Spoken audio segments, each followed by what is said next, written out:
You know that moment when a stupid joke ruins your entire life? Yeah, I'm living that right now. I'm Autumn, 34, and I just lost everything because I couldn't keep my mouth shut at my husband's promotion dinner. But honestly, I'm still not sure I'm the only one to blame here. Let me back up. 3 years ago, I was a dancer. Not the famous kind, just good enough to teach at decent studios and dream about making it big someday. That's when I met Derek at this charity gala where I was performing. He wasn't even supposed to be there, just filling in for his colleague who got food poisoning or something. But there he was, in this perfectly tailored suit that probably cost more than my monthly rent, looking all important with his architectural blueprints spread across the table. His younger brother Mason was there too, camera in hand as usual, documenting everything for the firm's social media. Mason noticed me first, actually. Came up after my performance, all charm and easy smiles, wanting to take my picture for the event's Instagram. But it was Derek who asked for my number while Mason was busy getting the perfect shot of the sunset through the venue's glass ceiling. Our first date was at this fancy rooftop restaurant. Derek's idea.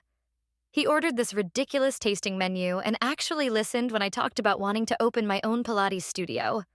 Not the polite nodding most guys do, but actually pulled out his phone and started looking up commercial real estate trends in the area.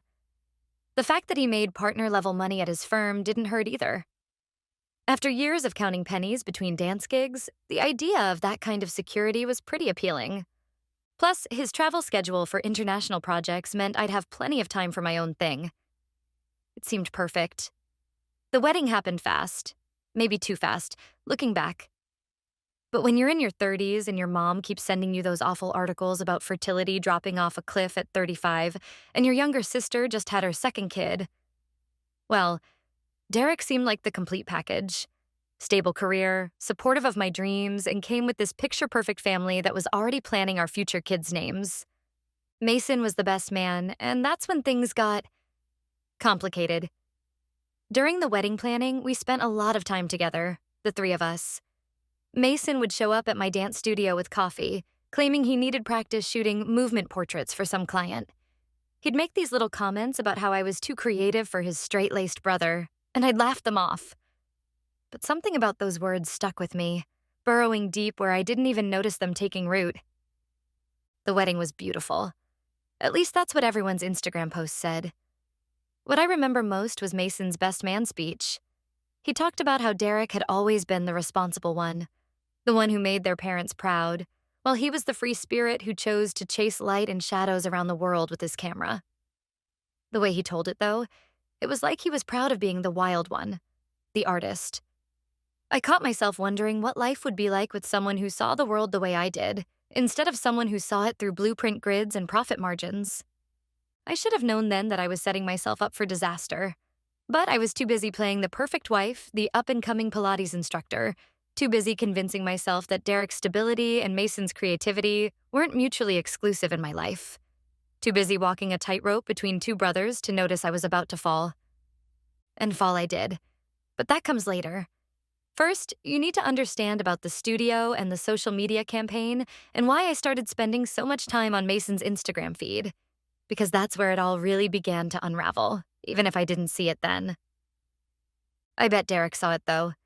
He sees everything. My architect husband, always calculating load-bearing weights and stress points. I wonder when he first noticed the cracks in our foundation. I wonder if he knew they would bring the whole thing crashing down around us that night at the promotion dinner, when I made that stupid wine-drunk joke about marrying his brother instead. But I'm getting ahead of myself. Let me tell you how it all fell apart, starting with the studio, because that's where everything really began to unravel, even if I didn't see it at the time. The studio seemed like such a good idea at first. Derek even helped me find the perfect space, all exposed brick and massive windows, the kind of place that screams Instagram-worthy. He ran all these market analyses, talking about foot traffic and demographic studies, but all I could see was the potential. The way the morning light hit the hardwood floors, the perfect spots for Mason's photographs that I'd already planned to hang on the walls. Yeah, Mason's photographs. That's where things started getting messy, though I didn't see it then. He'd been making a name for himself on Instagram, shooting these gorgeous lifestyle campaigns for luxury brands. When he offered to help with my studio's social media presence, it seemed perfect. Derek was wrapped up in this huge international project in Dubai, flying back and forth every few weeks, and I was drowning in the reality of running a business. You need to build a brand, Mason told me over coffee one morning, scrolling through my sad little business Instagram. He'd shown up unannounced, 2 oat milk lattes in hand, claiming he was in the neighborhood. It was becoming a habit of his, these surprise visits when Derek was away. Let me help you tell your story. I should have seen the warning signs, the way my heart would jump when Mason's name popped up on my phone. How I'd find myself picking out my outfit each morning, thinking about what would look good in his photos, the way I'd refresh his Instagram stories constantly, watching for any mention of the studio, of me. Derek noticed the changes in the business account first. These photos look professional, he said during one of his brief stays home, scrolling through my feed. Did you hire a photographer? Oh, Mason's been helping out, I said casually, like it was no big deal that his brother was spending hours at my studio, positioning me in perfect poses, adjusting the light, his hands sometimes lingering a moment too long when correcting my alignment. Mason, Derek repeated, and something in his tone made me look up. But he just kept scrolling, his face unreadable. These must be costing a fortune. He's doing it for free, I said quickly. You know, family helping family. That's how I justified it all. Family helping family. Just like how I justified the late-night text conversations about art and passion and living authentically. Just like how I justified saving every Instagram story where Mason mentioned his favorite Pilates instructor, or posted moody black and white shots of me teaching, captured through the studio's windows when I wasn't looking. The studio was bleeding money, if I'm being honest. I'd maxed out 2 credit cards buying all the essential equipment Mason insisted would look better on camera. Designer exercise balls in muted pastels, custom-made reformers that matched the exposed brick walls, a living wall of plants that cost more than our monthly mortgage payment. Derek's warnings about cash flow and sustainable growth started to sound like criticism, like he didn't believe in my vision. He just doesn't get it, Mason said one evening, helping me rearrange the studio for the 1000th time. We'd stayed late after my last class, the city lights twinkling through those expensive floor-to-ceiling windows. Derek sees everything in spreadsheets and profit margins. He doesn't understand that sometimes you have to sacrifice stability for beauty. The way he said it, looking at me through his camera lens, I felt seen in a way Derek hadn't made me feel in months. While my husband was sending me texts about expense reports from Dubai, his brother was here, turning my struggling studio into art. I didn't realize I was falling. Or maybe I did, and I just didn't want to admit it. It's easier to blame the distance, the long absences, the way Derek's texts became more about business than emotion. Easier than admitting I was the one pulling away. One Instagram like, one late-night text, one lingering touch at a time. Then came the day I found out about Mason's girlfriend. Or should I say, fiancé. I found out through Instagram, of course. Isn't that how everything happens these days?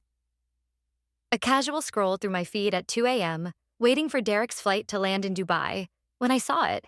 Mason's latest post. His hand holding someone else's, a stunning vintage ring catching the light. The caption, "She said yes. Can't wait to spend forever with my muse." His muse? I'd thrown up in my studio's pristine bathroom after seeing that, my protein shake burning its way back up my throat.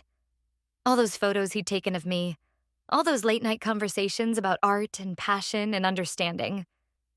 I'd been just another subject, just practice for the real thing. The worst part? He hadn't even told me about her. Sure, I'd seen occasional glimpses of this girl on his stories. Sophie, a gallery curator with perfect bone structure and a wardrobe that belonged in his magazine shoots. But he'd always been vague about their relationship, changing the subject when I asked, keeping her mostly off his main feed. Now I knew why. I spent the next week in a haze, teaching my classes on autopilot, wondering if everyone else had known. Had Derek known? Is that why he'd been giving me those long, measured looks during his brief visits home? Is that why he'd started asking more questions about Mason's involvement in the studio? My friend Remy, my business partner who'd invested her savings in the studio, tried to warn me. "You're playing with fire," she said one day after watching me check my phone for the 100th time, hoping for a message from Mason. "He's not just your Instagram photographer, Autumn. He's your husband's brother." I brushed her off, The same way I brushed off the mounting credit card bills and the dwindling class attendance. The same way I brushed off Derek's increasingly concerned voice messages about the studio's finances. Mason still came around, still took photos, still touched my shoulder just a second too long when directing poses. But now he talked about Sophie, about their plans for a destination wedding, about how she understood his artistic vision. That's probably what pushed me over the edge. The night of Derek's promotion dinner, I spent 3 hours getting ready. I wore this silk dress that cost more than our utility bill, charged the studio's marketing expense credit card. Mason would be there with Sophie, their first official appearance as an engaged couple at a family event. I had to look perfect. I had to show him what he was giving up, what he was choosing not to see. Derek noticed something was off the moment he picked me up. "You okay?" he asked, his architect's eyes taking in every detail of my appearance. "You seem tense." "I'm fine," I snapped, already 4 glasses of wine deep from pre-gaming while getting ready. "Just drive." The restaurant was exactly Derek's style, all clean lines and minimalist design, probably featured in some architecture magazine. Sophie was wearing a cream cashmere sweater that probably cost more than my first car, that vintage ring catching the light every time she moved her hand. Mason couldn't take his eyes off her. I kept drinking, watching them across the table, watching how Mason's camera stayed focused on her all night. Not even one shot of me in my expensive silk dress. When Derek's boss stood up to announce the promotion, some huge international project that would mean even more time away, something in me snapped. If you think you know where this is going, drop your predictions in the comments below. And make sure to subscribe and like the video because what happened next changed everything. "A toast," I said, standing up unsteadily, my wine glass dangerously full. "To my husband, always chasing his dreams on the other side of the world." The table got quiet. Derek's hand touched my arm, trying to guide me back to my seat, but I was past caring. "You know what's funny?" I continued, my eyes locked on Mason and Sophie. "Some men actually stick around. Some men know how to really see the people right in front of them. Don't they, Mason?" The silence that followed was absolute. Like that moment in the studio when you're holding a pose and can hear your own heartbeat. Sophie's hand froze midway to her water glass, that vintage ring catching the light one last time. Mason's camera, always present, always watching, finally lowered from his face. And Derek. Derek just sat there, his architectural precision crumbling into something raw and human. "I think," Derek said quietly, his voice carrying that same steady tone he used when pointing out structural flaws in my business plan. "That's enough champagne for tonight." But the wine, the jealousy, the months of built-up resentment, they had other plans. "Is it, though?" I laughed, that high-pitched sound I barely recognized as my own. "Because I'm just getting started. Should we talk about all those late-night photo shoots? All those artistic consultations when you were in Dubai?" Autumn. Mason's voice held a warning, but I was past warnings, past caring about the horror on Sophie's face or the way Derek's parents were trying to disappear into their appetizers. "Oh, now you want to talk to me?" I turned on Mason, swaying slightly. "Now that I'm not your favorite student anymore? Not your muse?" The last word came out bitter, like the overpriced wine burning my throat. That's when Derek stood up. No drama, no screaming, just the quiet scrape of his chair against the restaurant's designer floors. He placed his napkin on the table, everything so precise, so measured, even now, and walked out. The rest of the table sat frozen. Mason's camera hung limp in his hands, for once not documenting the moment. Sophie's cream cashmere suddenly looked suffocating in the heavy silence. I started to stand, but Remy, who I hadn't even noticed was there, had Derek invited her to witness my humiliation? Grabbed my arm. "Let him go," she said softly. "You've done enough." But I couldn't let him go. Not like this. I stumbled after him, leaving my ridiculously expensive silk dress to catch on chair corners, my heels clicking unevenly on the polished floor. I found him in the parking lot, standing by his car, illuminated by the same kind of artistic lighting Mason was always chasing. "Derek, wait." "How long?" He didn't turn around. His voice was steady, but his hands, gripping his keys, betrayed him with the slightest tremor. What? Nothing happened. We never. How long have you been in love with my brother? The question hit me like a bad landing after a dance jump. I'm not. It's not like that. He was just helping with the studio. Derek finally turned, and the look on his face made me wish he hadn't. The studio, he laughed. But it wasn't a real laugh. Right. The studio you charged $50,000 in credit card debt to? All for marketing expenses? The studio that's about to be foreclosed on because you haven't paid rent in 3 months? My world tilted sideways. How did you? Mason told me everything. Derek's voice was so quiet I had to lean in to hear him. Every late-night text, every impromptu photo shoot, every time you compared us. He's been keeping me updated since the wedding. The wine in my stomach turned to acid. What? He's my brother, Autumn. Derek pulled out his phone, started scrolling through something. Did you really think he'd choose you over family? I stood there in that pretentious parking lot, my expensive silk dress catching the evening chill, as Derek held up his phone. Screenshots. Hundreds of them. Every late-night conversation I'd had with Mason. Every lingering touch he'd photographed. Every comment I'd left on his Instagram at 2 a.m. All of it, meticulously documented and sent straight to my husband. He even got this one yesterday, Derek said, his voice clinical, detached, like he was presenting blueprints to a client. A photo appeared on his screen. Me in the studio, doing that stupid casual yoga pose I'd practiced for hours, knowing Mason would be there with his camera. The caption read, "Heads up, bro, she's planning something for tonight. Been taking selfies with wine all afternoon." He was reporting on me? The words came out small, distant, like they belonged to someone else. Someone who hadn't just destroyed their marriage in front of an entire restaurant of people. What did you think was happening, Autumn? Derek finally looked at me. Really looked at me, with those architect's eyes that saw every flaw, every crack in the foundation. That my photographer brother, who's built his entire career on social media relationships, who's engaged to one of the top gallery curators in the city, was secretly pining for his sister-in-law? Put like that, it sounded ridiculous, pathetic, but I tried one last time to salvage my dignity. He said I was his muse. You were content, Derek corrected quietly. For his social media, the struggling dancer turned Pilates instructor, chasing her dreams. It played well with his followers. Sophie helped him craft the whole narrative. Sophie, of course. The gallery curator. The one who actually understood his artistic vision, who'd probably been laughing at my desperate attempts to catch her fiancé's attention. The studio? I started, but Derek cut me off. Is being audited tomorrow. He pulled out another envelope from his car. These are the credit card statements, the bounced rent checks, the loans you took out in our names. Mason's been documenting the financial side too. Those marketing meetings you had at his bar? He kept every receipt. My legs gave out then. I sank onto the curb, my expensive dress pooling around me on the dirty concrete. Why? I whispered. Why let it go on so long? Because I needed proof.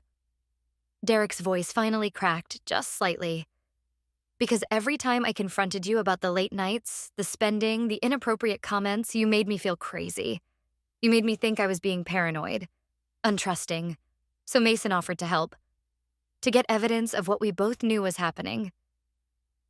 The sounds of the restaurant drifted out quiet conversation, clinking glasses, the normal sounds of a world still spinning while mine imploded. Through the window, I could see Mason showing something on his camera to Sophie. Probably the shots he'd taken of my public meltdown. More content for his perfect Instagram life. You should know, Derek said, getting into his car. The promotion they announced tonight? It's not in Dubai. He paused, key in the ignition. It's here. I turned down the international projects 2 months ago, trying to save our marriage. But you were too busy posing for my brother's camera to notice. That was 4 months ago.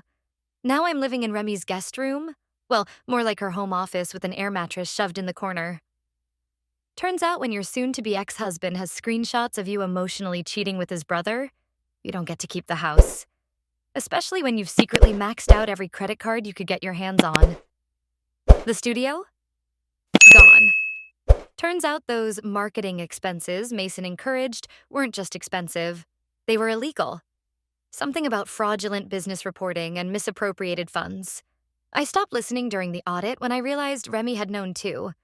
Had been feeding information to Derek for months, trying to protect her investment while watching me self-destruct. I tried to warn you, she said when I showed up at her door with a single suitcase of designer athleisure wear I couldn't return.